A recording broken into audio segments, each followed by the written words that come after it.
Okay, let's start. So what you have there in that picture is the result of a survey to a bunch of economists on which are asked to assess the probability that there is a recession within the next 12 months. Recession means essentially a decline in aggregate output. And well, the first thing to notice here is that it's not very good news. There is a very high chances, at least according to this expert, that the US enters a recession within the next 12 months or so. Pretty high probability. You can see that that number typically is very, very low, and it goes very high, sort of next to recessions. And now we're not in a recession, but there's a sort of very high perceived probability that we may go into recession in the near future. So how is that these people come up with this forecast? Well, at some level, either explicitly or implicitly, they must have some model of the determination of equilibrium output. I mean, they need to understand, they need to see certain things that suggest, once you go through a model, that output will decline. So that's what we're going to start doing today. And in fact, that's what we're going to do throughout this course. We're going to try to find ever more complex, perhaps, or richer models of output determination, aggregate output determination. So that's essentially what this course is about. And so in understanding, sort of, we're going to try to understand what is it that drives that equilibrium output, and how is it that we get to one specific level of output. That's what it means to find the equilibrium level of output. And we're going to do it sort of in 3 stages. In the first part of the course, that is up to quiz 1, we're going to focus on the very short run, how output is determined in the very short run, say within a year or so, or a little more even, but that type of time frame. Then we're going to focus on the medium run. That's sort of at the beginning of the second part of the course. And by the medium run, simply we're going to mean by the time in which prices begin to adjust sufficiently. Okay? Before that, is most of the action happens in quantities. There is little movement in goods prices. There's lots of movement in asset prices, but little movement in goods prices. And in the last part of the course, we're going to look at how output is determined over the long run, which is quite different from how output is determined in the short run. The determination of output in the short run is what we mostly mean by business cycle analysis, okay? And short and medium run, the way we're going to find it here, is what we mean by business cycle. The country's in a recession, it's in a boom, it's an expansion. Those are all terminologies of the short run or short and medium run. The determination of equilibrium output in the long run is when we think about growth. When we talk about why is it China grows faster than the US today, well, that's a question not about the business cycle. It's a question about the long-run determinants of output growth, okay? And there are even different class of models. In more advanced models, if you were doing a PhD, those things are a lot closer to each other. But in this course, they're going to be very different type of models. It's easier to analyze these things with different type of models than trying to integrate all in one big machine, okay?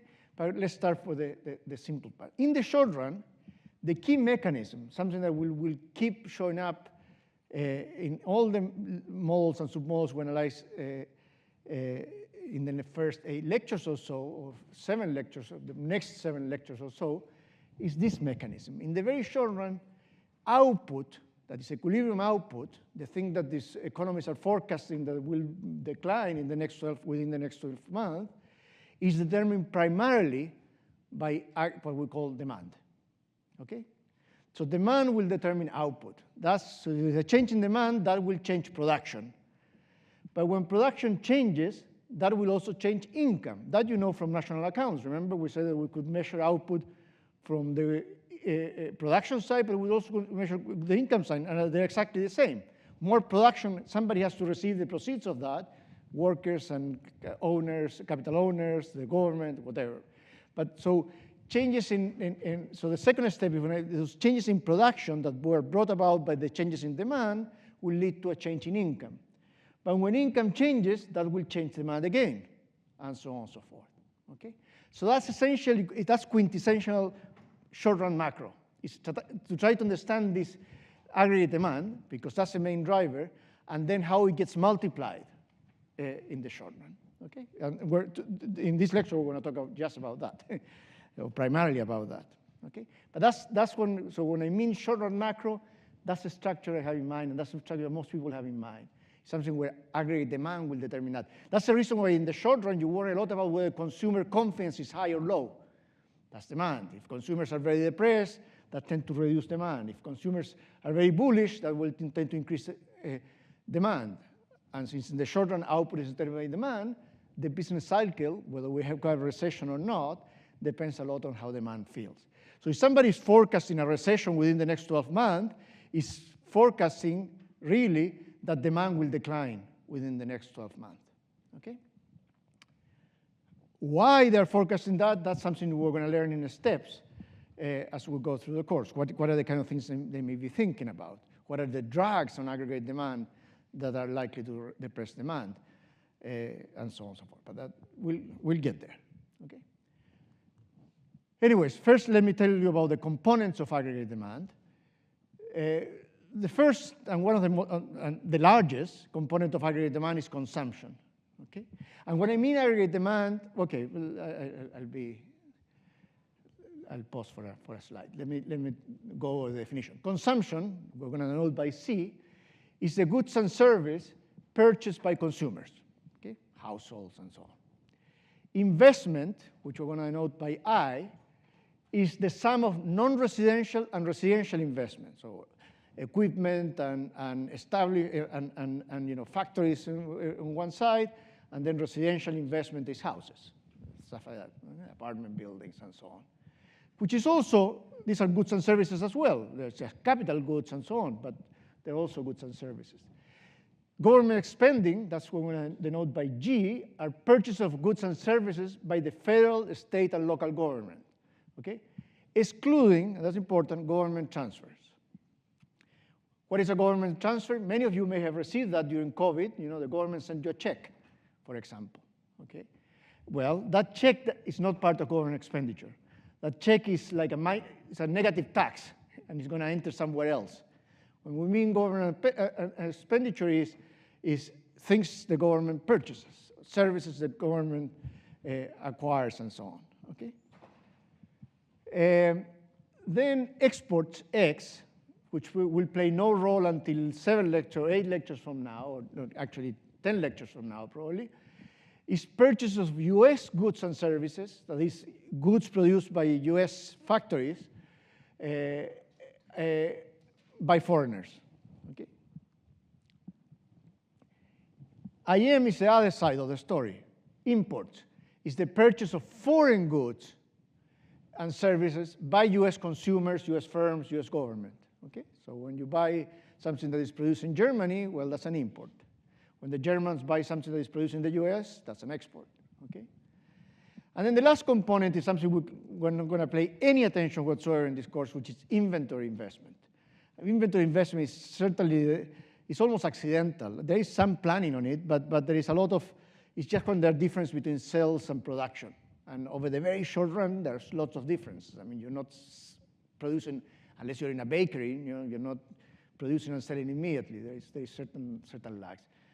That's a small thing. It's volatile, but it's a small thing, so we're going to ignore it for this course. We're going to assume, actually, unless we explicitly say the contrary, and that could show up in a PSET, it would never show in a quiz, because it's not that important, we're going to assume that this inventory investment is equal to 0. Also, for this part of the course, until further notice, we're going to assume that exports and imports are equal to 0 as well. That's not realistic, but it's easier to analyze what we call a closed economy, okay? An economy that is not interacting with the rest of the world.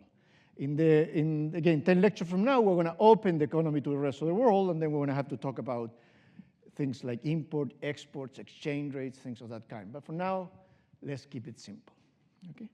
So now, you get a sense, this is for 2018, but I mean, the totals change, but the composition doesn't change very much, of GDP, okay, of GDP output, aggregate demand, they're all the same in equilibrium, but we'll get there.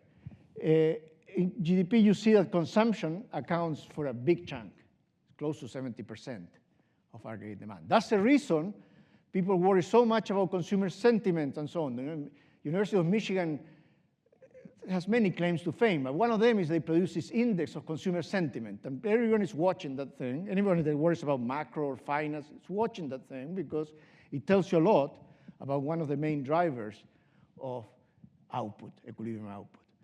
Then you see investment. It's substantially smaller, but it's large, in particular non-residential investment.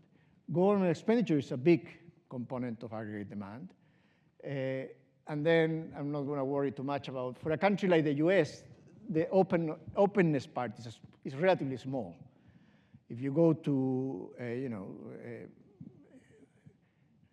small economy, typically will have sort of very large exports relative to GDP and so on, but that's not the case of the US.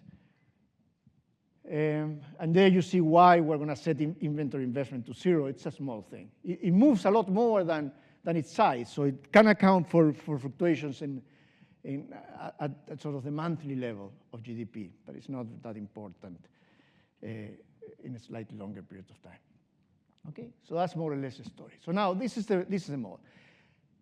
Please stop me is there anything here you don't understand, because everything that will build from here to quiz 1 will build on understanding what I'm about to say. Very simple, but if you miss a step here, everything is going to be confusing in the next few lectures. So, and you're not supposed to understand it in the first run, so it's okay that you ask me. But let's make sure that you understand what is going on here. Okay, so that's aggregate demand. First definitions. We're going to denote aggregate demand by this Z, okay, letter Z. And aggregate demand is going to be, when we say aggregate demand, remember what is the exercise we're trying to do. Ultimately, what we want to determine is the output, the production of the US economy, say. So when we talk about aggregate demand, we're trying to determine the demand for domestically produced goods, for goods produced in the US. That's what we're trying to pin down. And so that's the reason aggregate demand looks like that. Is, well, consumers. Consumers are going to demand goods. Investment, G, plus export. If foreigner demands US goods, that also increases US production. Minus imports, because imports is goods and services that consumers, firms, and governments sort of buy from foreigners, but they're not produced by US companies. So they are not affect the determination of equilibrium output in the US. Okay? That's the reason you subtract it. Now, that distinction is not going to matter until 10 lectures from now, because we're going to set X and IM equal to 0 from the point of view of modeling. So all demand is demand for domestically produced goods in this part of the course. Okay? So aggregate demand for us will be this C plus I plus G. So we need to understand what determines C plus I plus G. And at least initially, we're going to keep it very, very simple. We're not going to think too much about what determines investment. In fact, we're going to assume there's a constant is given. So it's determined somewhere else, not in the model I'm about to solve. Government expenditure, the same. I'm going to assume, it's determined by some other priorities, green agendas and stuff like that. It has very little to do with what we're doing here. And then taxes is something that doesn't show up there, but it will show up very shortly. We're also going to assume that they're being determined somewhere else. In pieces and later on in the course, we're going to endogenize all that, but not now. Let's assume I'm trying to come up with the simplest possible model of aggregate demand, and I'm making two of these terms trivial, just constants, okay? And I'm going to focus all my effort here in this component here, which I already told you is the most important component of aggregate demand, which is consumption, okay? So we're going to assume, here we're going to have a function. Something has to move for the model to be interesting. So we're going to assume that consumption is an increasing function of disposable income. I'm about to define what disposable income is, but you can imagine what it is. It's something you can use to consume and so on. So very naturally, if you have a higher disposable income, you're going to consume more. That's what this says, okay? In reality, that consumption function is a lot more complex. There are lots of things that enter there that we're not modeling for now.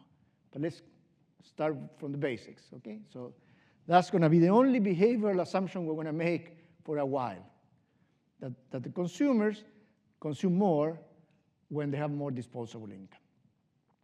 Okay? And I'm going to make it even simpler. I'm going to assume that consumption is a linear function of this disposable income. Okay? So there's going to be some constant C0, which captures lots of things that we're not modeling here. For example, the fact that for any given level of disposable income, if you're richer, suppose you have some shares, and now the shares double in value, you probably are going to consume more as well. Okay? There are lots of other things that affect consumption which are different from, aside from your disposable income. But we're not going to model that. So we're going to call it autonomous. Autonomous in the sense that we're not going to determine it here. We're going to take it as a parameter that comes from somewhere else. We may do some experiments moving that variable around, but it's not going to be part of what we model. C1 is a more interesting parameter for this part of the course, and it's what we call the marginal propensity to consume out of disposable income in this case. That is, C1 tells you the share. If you get an extra $1 of disposable income, how much of that do you spend in consumption? Okay? So say you get an extra $1 of income. If you spend 60 cents in the things you normally consume, of that extra $1, well, then your C1 is 0.6. Okay? That's a marginal propensity to consume. And that's what gives us our increasing function. If you get an extra $1, you're going to save part, but some of it you're going to spend. That part you're going to spend is the C1 that we have there. Okay? Good.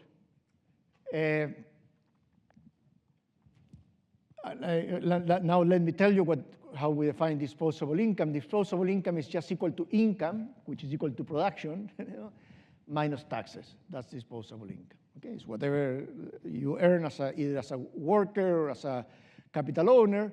Well, then the government takes something out of it. That's your disposable income. And that's where you have to decide how much to save and how much to consume. Okay? So that means that our consumption function can be written that way. After all these assumptions I've made, equal to this autonomous component plus C1, the marginal propensity to consume, times income output minus taxes. Is it clear? Yes?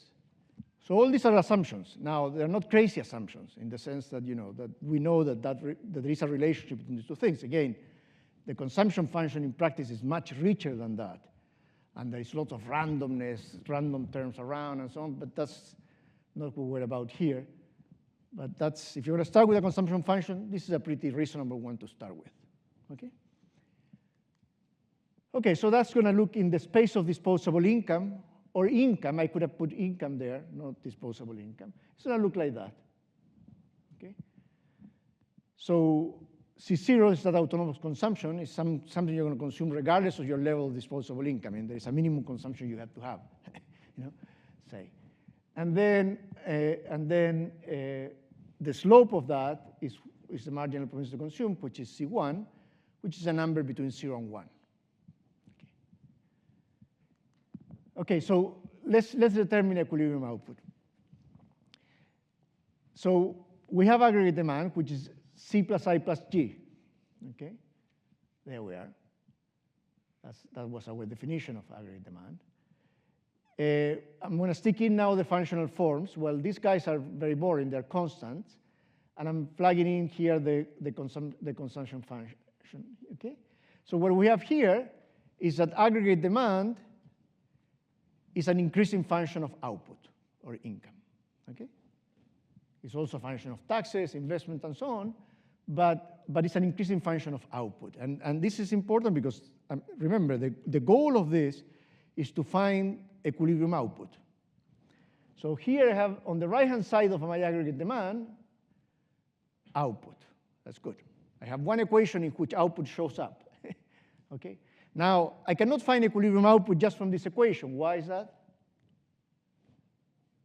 So remember, we're trying to build a model to find equilibrium output. That's our goal. That's what will tell us whether we're in a recession or not. Output is low, recession, output is high, boom. Obviously, I cannot solve it from this. I have two unknowns. What are my two unknowns? Two unknowns, one equation. What is my second unknown there?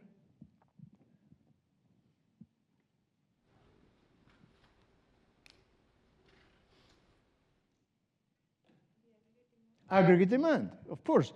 We have to determine Z and Y, okay? So how are we going to do that? Well, using a second equation, which is the equilibrium condition. It's not a function. This is a function. This is not a function. This is an equilibrium condition.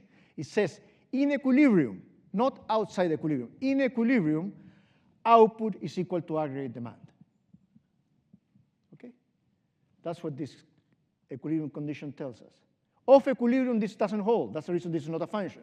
This holds everywhere. It's a function. This is an equilibrium condition. It says at equilibrium, aggregate demand is equal to output. So now we're done because we have two equations and two unknowns. Okay? Good. And the reason I pause on this is that I see that mistake made often. Okay? That this is interpreted as a function. It's not. It's an equilibrium condition. At equilibrium, it holds. And that you can see, actually, I'm going to illustrate the same point in the diagram. So this is the, let me keep going. So this is clear, no? So this is just a summary of what we had in the previous slides. And this is the new thing here, which is in equilibrium, output is equal to aggregate demand. And again, that's what makes this a short-term model. You see, I'm saying output in the short term is whatever demand wants it to be, which is different from the long run. It says, no, hold on a second. I mean, but how much output you can produce is a function of the capital you have, of the workers you have. Yeah, that's true in the long run. But in the short run, you have lots of flexibility because you have lots of unused capacity and so on. Okay? So this is it's a big assumption, and there are schools of thought within macroeconomics that split by this assumption, whether you believe that in the short run output is aggregate demand determined or not. At MIT, we tend to believe that in the short run. In the long run, no, but in the short run, that's what it does. Now, sometimes the long run gets to you very quickly, and at this point, we're in a situation like that. That's the reason we're seeing inflation and so on, but that's something you'll understand later on, okay? But for now, so this is important. We're saying here, output, I don't need another equation. I could have done aggregate demand like this, and then output a function of capital, labor, lots of things. I'm not going to even do that. I'm going to say, no, output will be whatever demand wants it to be, okay? And that means in equilibrium, they have to be equal. Good. You had a question. Can we draw the difference between output and GDP? No, they are the same for us. That's a definition. GDP for us is output. So when I say aggregate output, I mean GDP. Remember? Real GDP. We're talking all about real GDP. Okay? And it's also equal to income. Not disposable, but it's equal to income. Remember when we did those little tables where we look at the three different ways of doing it? Well, the first two were output, and the last one was income, and they had to be the same. Okay? So why is real GDP for us? That's real GDP. What happens in the table I show you, I already used the fact that real GDP is equal to aggregate demand, and that's the reason I show you the different components of Z. I show you that, and that. Okay? But in equilibrium, they're equal.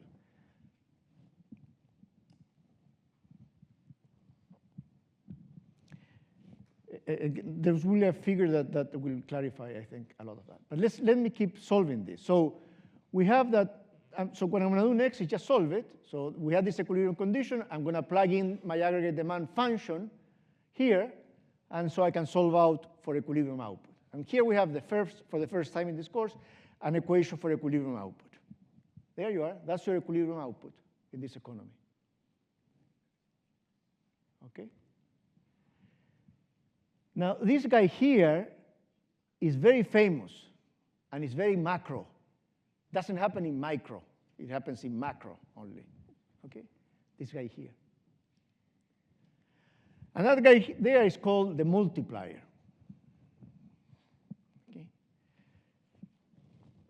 And it's a very important macro concept. It's a huge concept in macro. Now, why do you think it's called a multiplier? Well, obviously it multiplies something, but a multiplier sounds like, you know, that multiplies, that makes something bigger, no? So what happens if C1 is greater than 0?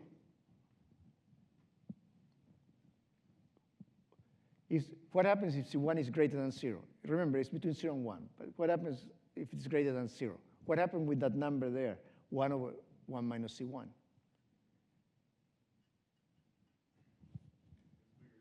It's greater than 1. That's what this multiplies. Okay? So that's the reason we call it a multiplier. It's nothing deep there. Okay? So this thing here is sort of autonomous stuff. You know, it's what the government spends, what firms are spending, capital. This is autonomous consumption. And this actually is a typo there. There should be a C1 in front of that. Typo. It comes from there. C1 times T. So fix that typo, please. I'm going to upload the slides again with the typo fix. Okay. It comes from here. C1 times T.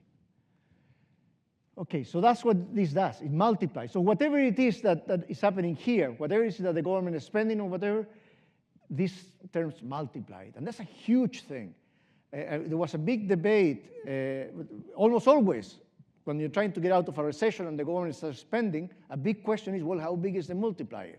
If the multiplier is small, you're going to have to spend a lot to get the economy out of the recession.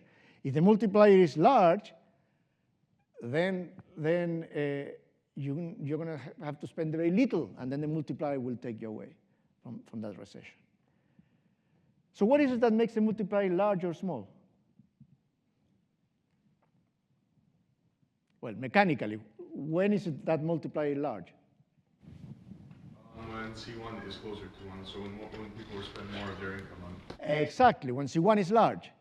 And that gives you the logic, and that's very important in macro. Is why is that a big multiplier? Well, because think what happens in macro. The government spends. That increases output. But now output increases income. And if consumers spend a big share of their extra income in output and consumption again, then that increases output again, which increases income again, and you keep going. Okay? So that's the sequence. On the contrary, if consumers are very scared, they don't want to spend any extra dollar they receive, anything of the extra dollar they receive, then you don't get any multiplier, because this initial increase in output that comes from the government expansion, that does lead to increase in income, but if consumers don't spend it, it doesn't recirculate into the economy, and then you don't get a multiplier. Okay? So that's the reason we call it the multiplier. So that diagram is an important diagram. I'm just doing this, actually. In that diagram, I'm plotting the aggregate demand function, and then this equilibrium condition, output equal to aggregate demand, in the space of aggregate demand and output, production, and income here. But remember, income is equal to production. Okay? So there's your aggregate demand, and that's your 45-degree line, because this output equal to, so whatever is in this axis equal to that axis, that's the 45-degree line. Okay? That's your equilibrium condition. So at equilibrium, this guy here, aggregate demand, Z will have to be equal to Y. That's traced there. This is aggregate demand. Why is this line flatter than that? Why is aggregate demand flatter than? Because people don't spend their entire dollar. Exactly, because C1 is less than 1. So the slope of the aggregate demand in this space is C1. It's the marginal propensity to consume. How much more they demand if they get an extra dollar? Well, they don't demand one extra unit, they demand C1 unit, and C1 is less than 1. Okay, that's the reason this. So if C1 is very small, this line is going to be very flat. If C1 is very large, very high marginal propensity to consume, this is going to be very steep, the red line. The other one doesn't change, the 45-degree line. Okay, and what I said is that at equilibrium, so you see, if I take an off-equilibrium level of output, say this, aggregate demand is different from output. It's only at equilibrium that these two things will hold. Okay? This function, I can plot it everywhere. But this one will hold only at equilibrium. Okay? That's when these two things are equal. So what I solve here, I just found this point. Okay? So parameters here are C0, C1 times T, and G. They're all shifters of this aggregate demand, up and down. Okay? And that point here is exactly that. And all those things are parameters in my aggregate demand.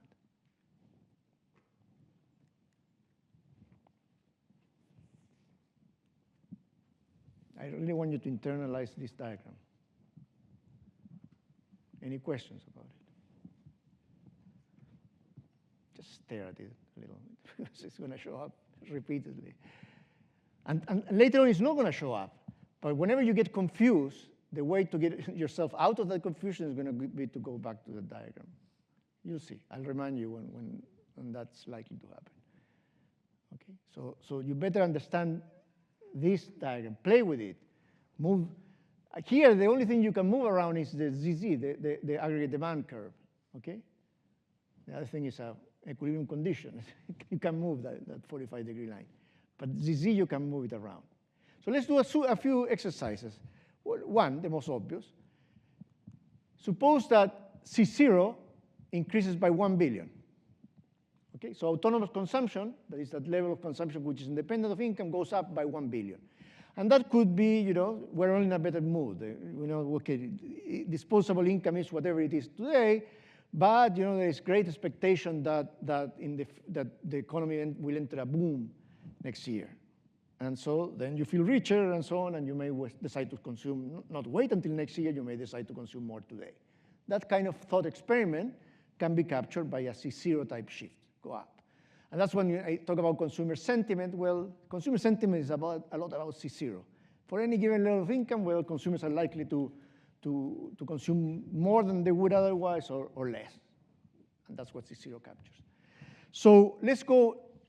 Everything in this model, there's no dynamics in this simple model. So we immediately, what we know is, if you just were to solve the equation, and I tell you what happens to output if C0 goes up by 1 billion, you know that output will rise by how much? Let's keep it simple. Just staring at that equation, if I tell you autonomous consumption goes up by 1 billion, what happens to equilibrium output? Goes up by more or less than 1 billion? Or exactly 1 billion?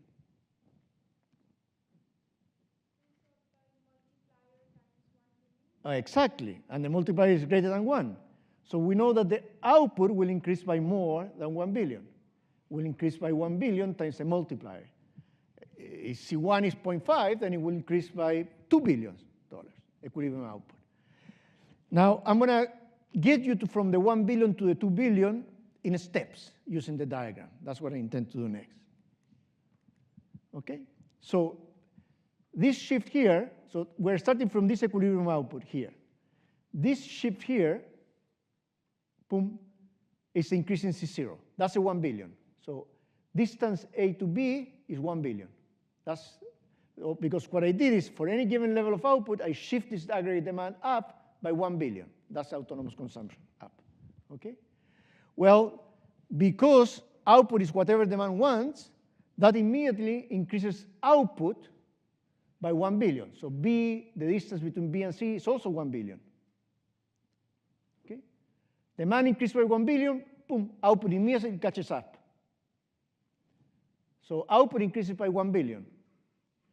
But if output increases by 1 billion, what has happened to income?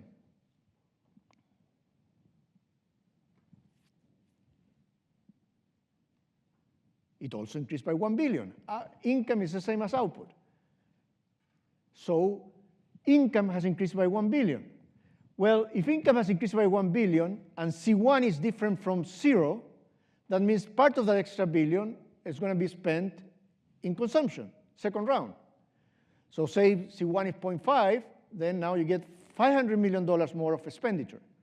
But if it's of consumption, and if there is $500, that's the CD. That's 500 million. Obviously, this C1 here is less than 0.5 because otherwise, this would be half of that, but it's not. Anyway, you get 500 million more. But if now there's 500 million more of demand, since output does whatever, production does whatever demand wants, then you get 500 more of production. And if you have $500 million more of production, then you have 500 million more of income. And if you have 500 more of income, and your C1 is greater than 0, say 0.5, you're going to spend 250 million more. But 250 million more will generate $250 million of production, which also will generate $250 million more of income, which will generate 125 million more of consumption, and blah, blah, blah, blah. You catch it, okay? So that's what is happening here. Boom. Yeah. From C to D. Okay. So this is the initial shift in aggregate demand up, 1 billion. That leads to 1 billion more of production as well, which means 1 billion more of income. Okay? But now these consumers not only have this C0, 1 billion higher in C0, but they also have 1 billion more of income. And since they have 1 billion more income and they're going to spend part of it, C1 times that, and I assume C1 was 0.5, that's what gives me CD. That's the extra $500 million. And then that thing there is also $500 million. And then there was 250 million, 250 million, 125, 125, 62 and a half. That's the way you get there. There's an alternative way of finding equilibrium output, which is entirely equivalent. And it's the way it was initially done, by the way. And you'll see later on a very important curve in this course will be the IS curve, which is a curve that describes all the equilibrium in goods markets. We'll get there. But the reason it's called IS is because of this alternative way of deriving the same I have derived, which is through, you can arrive to the same equilibrium by saying, look, equilibrium output is an output at which investment is equal to savings. That's the reason that curve is going to be called IS, investment equal to saving, S. So let me very quickly do it for you and then make a point and connect the two things. So private saving is what consumers do and so on, and firms, is just disposable income minus consumption. That's your saving, okay? So it's equal to Y minus T, that's disposable income, minus C. Government saving is taxes minus government expenditure. So if the government has a deficit, that thing is negative. Governments often have negative saving, okay? If it has a surplus, then taxes are greater than G, then you have a fiscal surplus. Again, rarely happens in the US or in the Americas in general, okay? It happens a lot in Asia, but doesn't happen very much in this part of the world. But there we are. So in equilibrium, investment, I, has to be equal to saving. So that's what you are going to use the saving for, to invest, okay? So investment is equal to the sum of savings. I can replace all that in here, and you see that I get exactly the same equilibrium condition I had before. Output equal to aggregate demand, okay?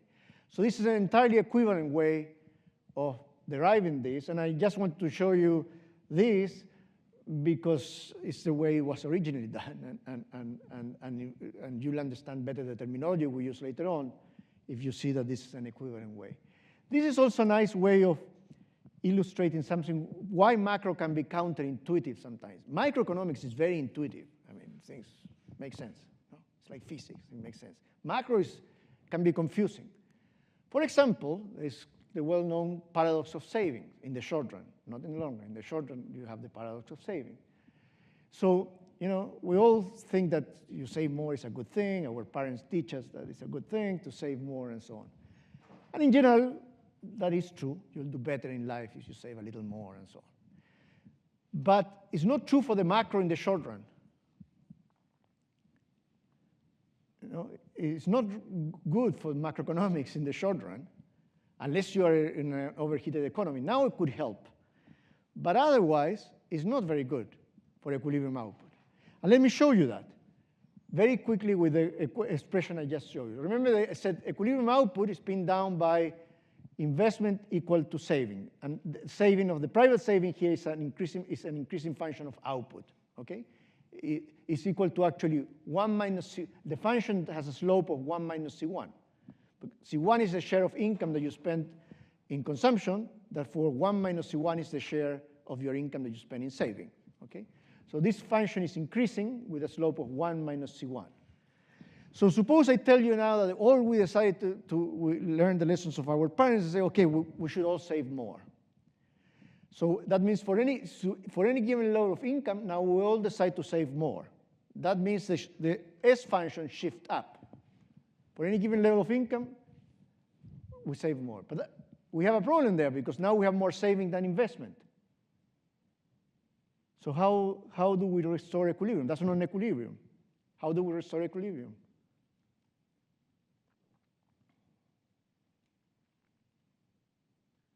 So now we all decide to be more prudent and save a little more. At the level of the economy as a whole, now we have more saving than investment. That can happen. It's not an equilibrium. What restores equilibrium? Well, in this very simple model, our investment is fixed, so nothing can adjust on the investment side because it's fixed. Later on, it's going to move, but now it's fixed.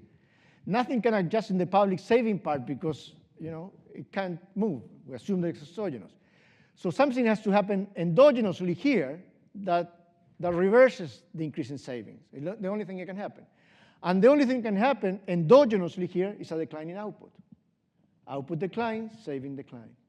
So here you end up in a situation in which we all decided to be sort of better people, save a little more, and we end up sinking the economy in a recession. Output decline. Okay, that's the reason it's called the paradox of saving. That's not going to happen to you individually, but to an economy as a whole, that's the reason I said it's counterintuitive. It can happen.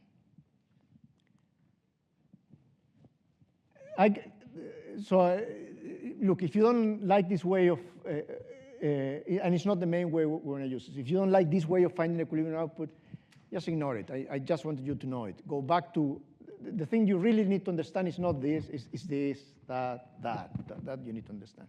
So let me illustrate the paradox of saving in the model we're using, in the one I want you to really remember. Well, the paradox of saving I can capture by a decline in C0. Okay? For any given level of income, now we decide to consume less. If we consume less for any given level of income, that means we're saving more. Okay? So I can capture in this diagram the fact that we have all become sort of more prudent by a decline in aggregate demand. But if aggregate demand declines, so suppose we start at this equilibrium level of output and then all of a sudden we say, oh, okay, enough is enough, we need to start saving more. Then what happens? Well, aggregate demand declines. I mean, for any given level of income, if you're going to save more, that means you're going to consume less, so aggregate demand declines. But what happens when aggregate demand declines? Output declines. What happens when output declines? Income declines. What happens when income declines? Well, part of that income you consume, so you're going to consume less. C1 times that. So then you get the multiplier working against you. So not only, if now we all decide to save more, not only output falls by the same amount that we increase savings, but actually declines by more than that, because you get the multiplier working against you. Okay? That's the reason a big role of policymakers really in recession is to try to maintain the calm, because you can get into these kind of things. If everybody gets scared and we all get scared, so the economy can implode just out of bad sentiment and so on.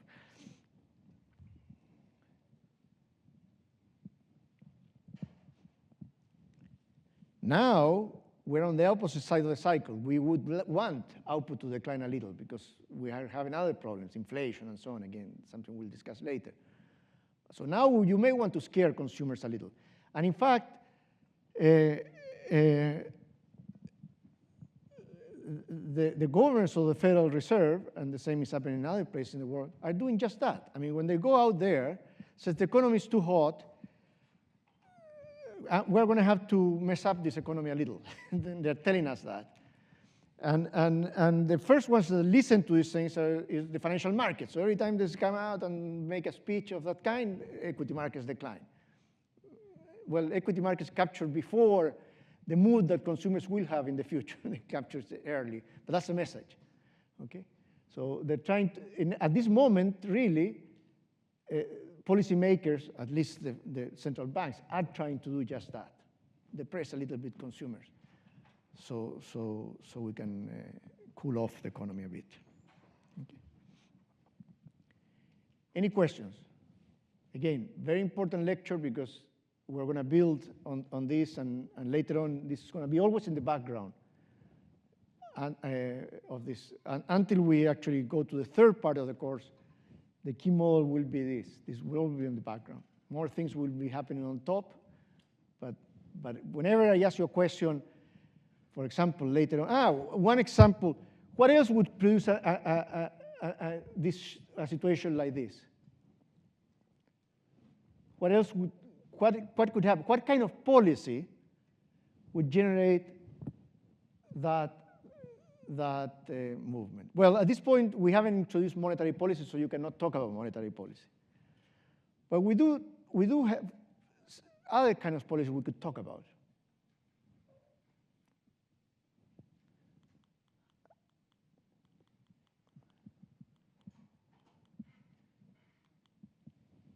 Remember?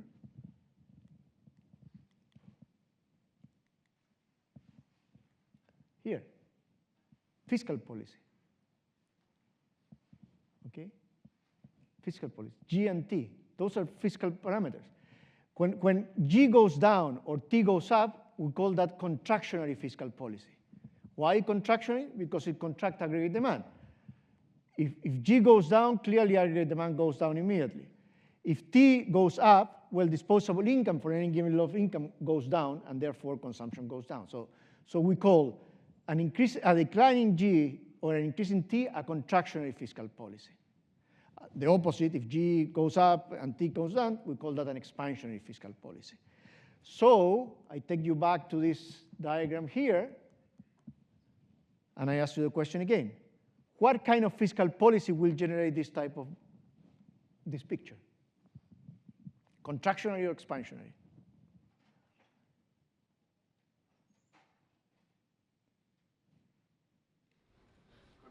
Contractionary. I mean, good mnemonic, the output decline. You know, so contractionary. So that is a reduction in G, in government expenditure, or an increase in taxes will shift that curve down, and then the multiplier will make it even more contractionary than the initial fiscal impulse. Okay. Very good. I'll see you on Wednesday.